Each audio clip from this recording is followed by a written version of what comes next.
Y'all, how are you doing after Act 2? Because I am not okay. I knew it wasn't gonna be good, and it still got me.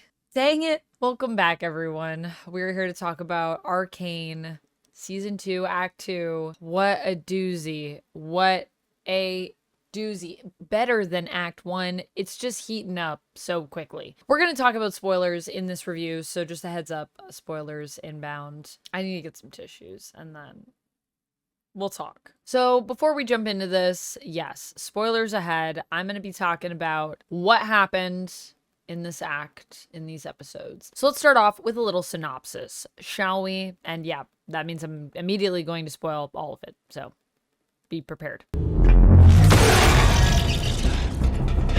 So we start off Act 2 with a time skip. I love a good time skip. I love when a time skip is well placed. I think this one is.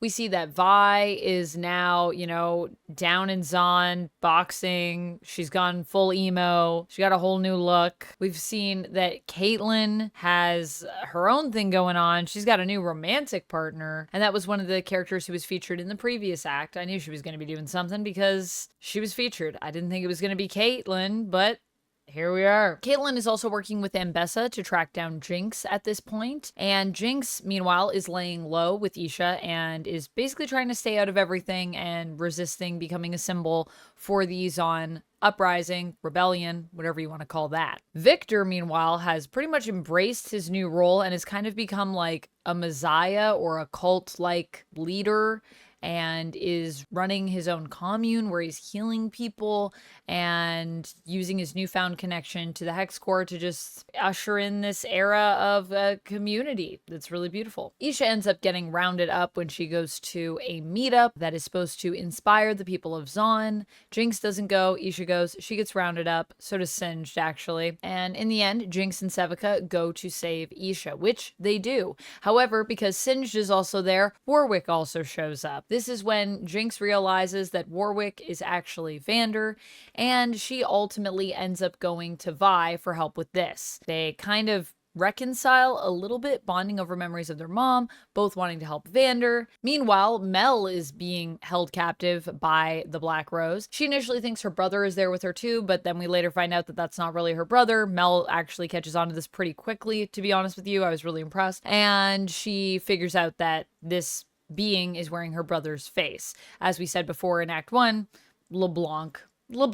It's also revealed that the Black Rose basically want a child of Embessa's who was born out of love, and it's implied that this could be Mel. After Jinx and Vi reconnect, now they're with Vander, they're with Isha, they're like a happy little family. They end up going to Viktor's commune to get help for Vander. And this is kind of where everything ends up going down, because everyone shows up at this commune kind of around the same time.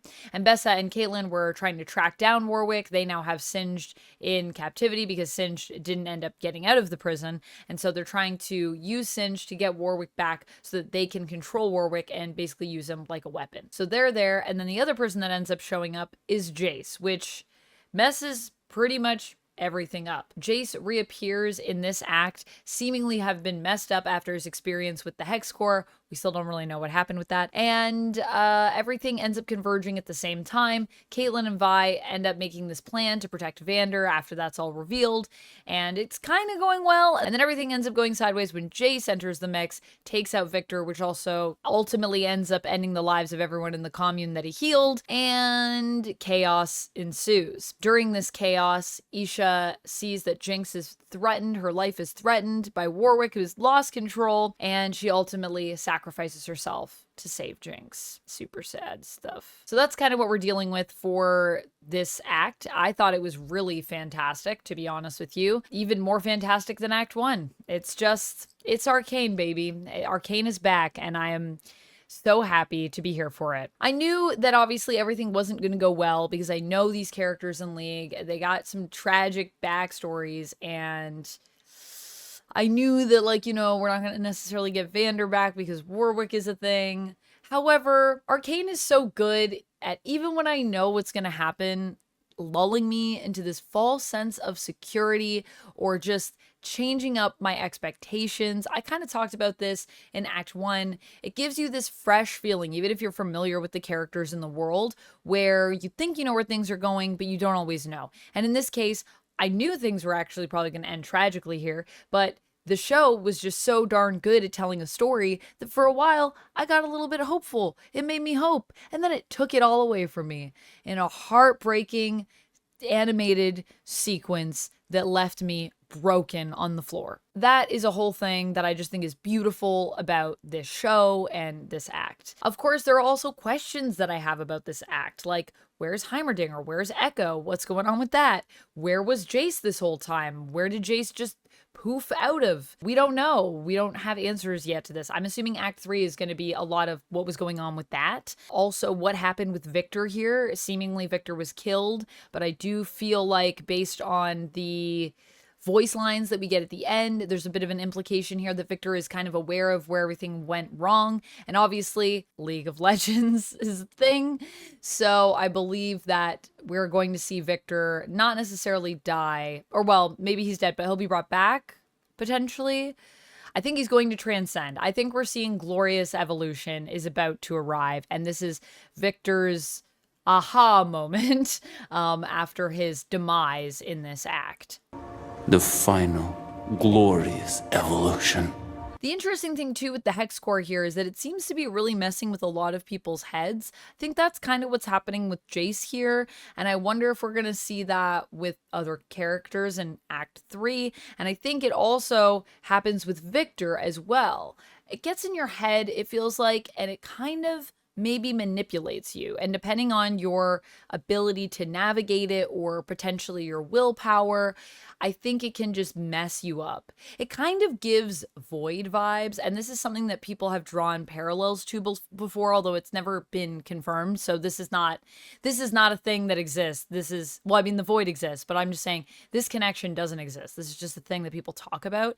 And I do think in the show, it feels like they're kind of leaving more breadcrumbs towards that theory of just the Hexcore feels like it's all consuming. It feels like it just wants more, like it wants to just grow itself, kind of like the Void. So I don't know if we're getting any confirmation of a connection in the show, or if it even exists at all, or if it's just all in my head. Maybe I am being manipulated by the Hexcore right now. I don't know. But it is a thought that crossed my mind, and just the more I think about it, the more I kind of see those parallels. I love what Viktor says at the end of this episode as well. It is so impactful and so... it just hits you. This idea of humanity being a strength, but also ultimately being something that kind of holds us back. Humanity is inevitable. Our emotions, we cannot deny them. And while they can inspire us to do amazing things, they can also cause us to do some really awful stuff. Emotions are a range. It can be good, it can be bad. And ultimately, in order for us to progress, I think what Viktor is getting to is we need to eliminate emotions. Glorious evolution. Speaking of emotions, I was feeling them in this episode, mainly because of the flashback sequences, which I thought were beautifully animated, gorgeous, and they just hit me in the feels a lot. And this act beat me up, man. It emotionally beat me up. I was sobbing like a baby. And, you know, I've also been watching Dan to Dan, so I've just been crying a lot lately, guys. It's also getting on to the cold months, and that also makes me want to cry a lot, so I'm watching a lot of emotional things. I'm having a lot of emotions. Thank you, but also, Speaking of other things that I loved, though, aside from the emotional stuff, I really loved how Warwick's mind was illustrated in this episode. The idea of it being a place that Viktor is exploring, I thought that was just really cool, the way they showed it and the way we went into his mind and went into that flashback. It just looked really cool. What a cool design. Everything is so well designed. Speaking of cool designs as well, Warwick appearing here, kind of giving magma skin vibes. Loved that. Vi's look, loved that. Just lots of good looks as well in this act, I would say, overall. Kate also had a new relationship. I'm not going to touch on it too much, but I do know that there were a lot of people that were very upset about it because Kate's supposed to be with Vi. And I just want to reassure people, I'm pretty sure Kate is going to end up with Vi. Like, I'm pretty sure by the end of this act, we kind of get the vibe that they're going to end up back together. You know, they're going to be able to move forward. They're going to be fine. This is just something that's happening right now with Kate. And I do like that it's kind of happening because I wasn't expecting it, and I think it fits. So for me, it didn't bother me, but I also have faith that Kate and Vi will remain a ship. Don't worry. I think we're going to be okay. Kate Vi shippers going to be eaten well. There's also a really great moment where Singed, when they're going to the prison, they're getting rounded up, says to Isha, don't worry, we're not going to be there long. And I was like, oh boy, here comes Warwick. And then Warwick appeared, and it was pretty great. It was very rewarding. We've been waiting a while for Warwick, and so to get that, and then to get the connection to Vander, especially with all of the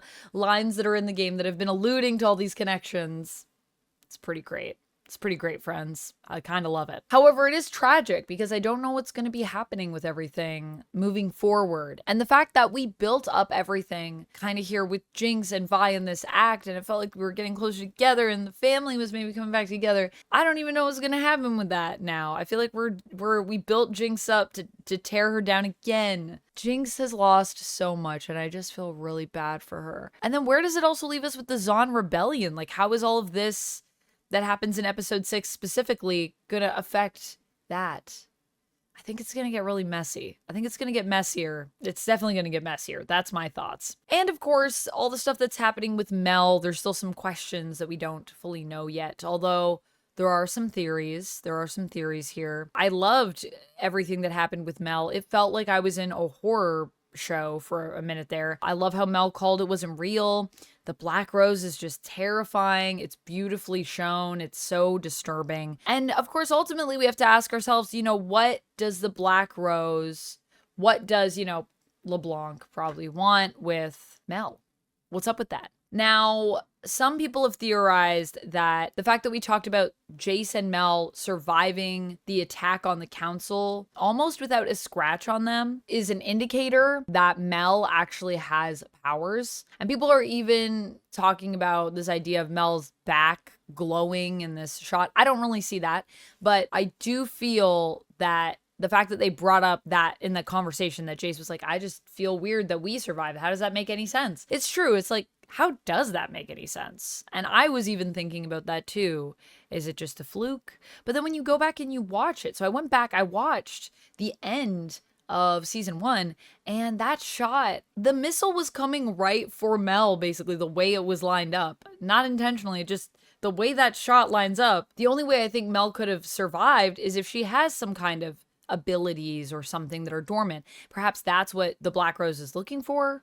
Perhaps that's, you know, what they want. LeBlanc in the games is kind of all about this idea of preservation, kind of this pursuit of immortality, how to survive, how to keep going. So is it possible that LeBlanc wants Mel's powers or wants Mel's form to strengthen herself to survive? I don't know, but it feels like that could be a thing. And then of course, the lineage of Mel is interesting. Is Mel potentially a daughter of Targon? Is it that Embessa went to Targon? Because a lot of their designs, the looks don't feel super Noxus. It actually feels like a little bit more aligned with Targon, and especially her ring that we also see at the end of season 1. It's a star ring. It just, a lot of this feels very Targon. And over there is the sun and the moon. So there's kind of two different sides, kind of a silver and a gold side.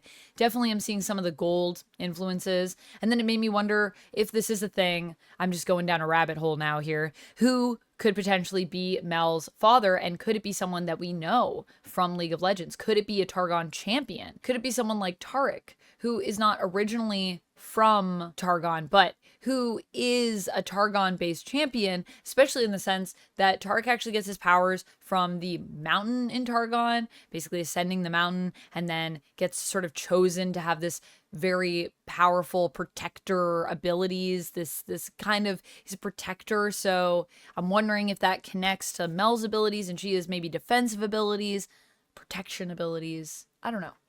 The other person I was thinking of was maybe Pantheon, but I don't think it's Pantheon because Pantheon kind of gets power and then rejects it. Kind of like a Kratos type vibe, if you know Kratos. Similar, I would say Pantheon is. Kind of attached to the god of war, and then ends up leaving that, and then is against the gods. So yeah, I'm kind of thinking more Taric, if it's anyone. It could also be no one. It could just be a person who is not anyone from League of Legends specifically, but you know, who could be used to create a new champion. I don't know. It's possible. So that's kind of where I'm at with this. There's lots of interesting stuff, lots of interesting lore stuff going on. I'm curious to know what you think of Act 2. How are you liking it? Did you like it better than Act 1? What are your theories? Do you think these theories are crazy? Do you think these theories make sense? Let me know your thoughts down in the comments below. I'm just excited to watch Act 3. Honestly, I can't wait. I wish I could watch it right now. I cannot wait. And I'm gonna bring a box of tissues when I watch. I'm gonna have it right by me because I think I'm gonna be a mess after Act 3, considering what happened after Act 2. Act 1 was tough. Act 2 was like hard mode, tier mode. And Act 3 is going to be, I think, insanity level of emotion. So I'll see you then, and we'll talk later. And thank you so much for watching. As always, friends, stay nerdy. Bye!